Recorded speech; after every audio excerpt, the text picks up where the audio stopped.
Okay, so this is going to be my first attempt at making a pork broth. I hear that pork bones have a lot of gelatin, so you can use them a lot longer. Longer than my beef bones, hopefully. My chicken bones were pretty good. This has a lot of meat on it, but these things are huge. I can't even really hold it with my hand. Can you see how big that is? And then that one down there. And this is a 6-quart crock pot that I have these in. And these are pork bones for pozole. So I'm just going to put a lot of water in here to cover the meat. Okay, so that's how much water I've used, and I just sprinkled in probably a little bit too much vinegar. Vinegar is supposed to help with leaching the minerals out of the marrow of the bone, so that's what it's good for. And I'm going to go ahead and turn this puppy on low and put the top on. Normally I would put in some vegetables. I mean, that's what I've been doing.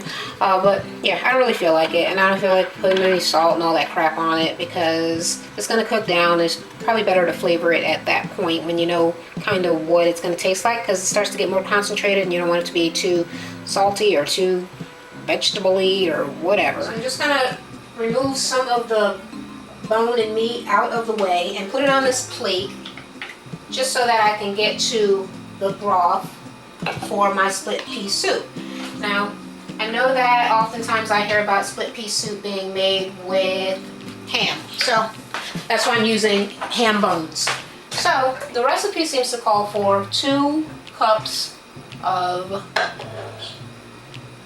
water, which is going to be my broth. So I'm going to pour that in, and it's still got the sediment and stuff floating on the top because this is my very first batch, and also the fat is in there. So I'm just going to add a little bit more in just to compensate for the stuff that is inside of there that I'm going to skim off, and also the fat that's going to be skimmed off. Alright, I have also separated out some meat over here to toss into my split pea soup, because there's no way in hell I'm going to get my boyfriend to eat something without any meat in it.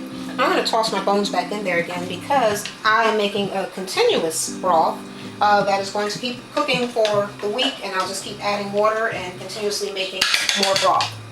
And for the broth, I'm going to need to get out some of that sediment, and I should have done this at the beginning and just poured the measuring cup over the strainer into the pot, but that is not what I did. So,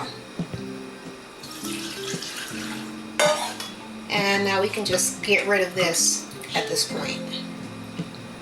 So here is our broth, and I'm just going to put this in the refrigerator so that the fat layer on top can harden up to make it more easily removed. Okay, so this is the next day, and here it is, and it has hardened up, so it makes it much easier for you to just go in and get that top layer of fat. And me, being as cheap as I am, and try to keep most of my jelly broth in there. But this is pretty easy for me to pull off today without losing much of my broth. And the broth is nice and jellified inside there. So it's got lots of those nice nutrients from the bones, which is what we are going for.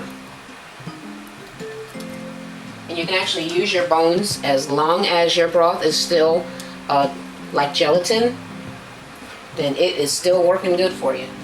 Wow, that was awesome.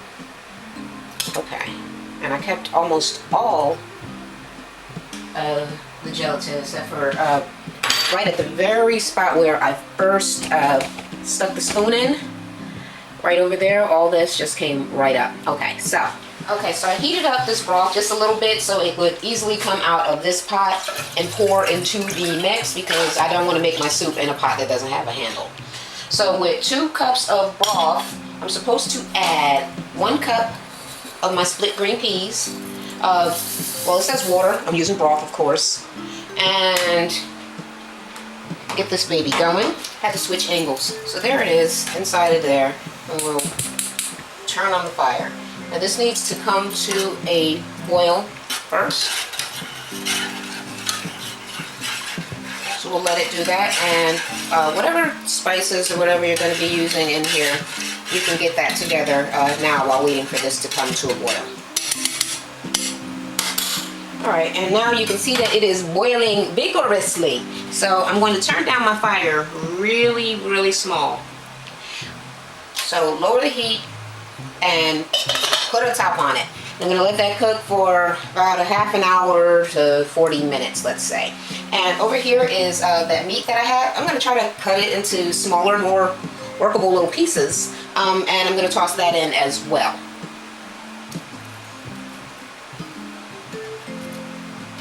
Adding in some of the pork. It did not cut into neat little squares because the meat was just ripping all apart. So I guess it's not going to matter if it's all meat.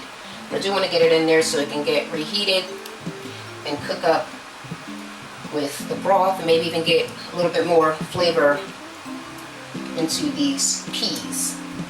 And at this time, I guess you can toss in some salt and pepper and things of that nature,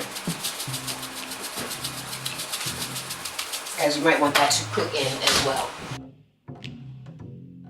Alright, that half an hour came and went and the peas were still pretty hard and crunchy, so I let it stay in longer. I kept adding water. I also added a bay leaf, that's what this is right here. And it cooked for actually over an hour to get these peas soft enough. So as you can see, it's definitely thickened up and we got our nice chunks of pork in there, and it has even gotten the seal of approval from my boyfriend, who is not a vegetable sort of person, so I'm pretty pleased about that. So we can pour this into a bowl.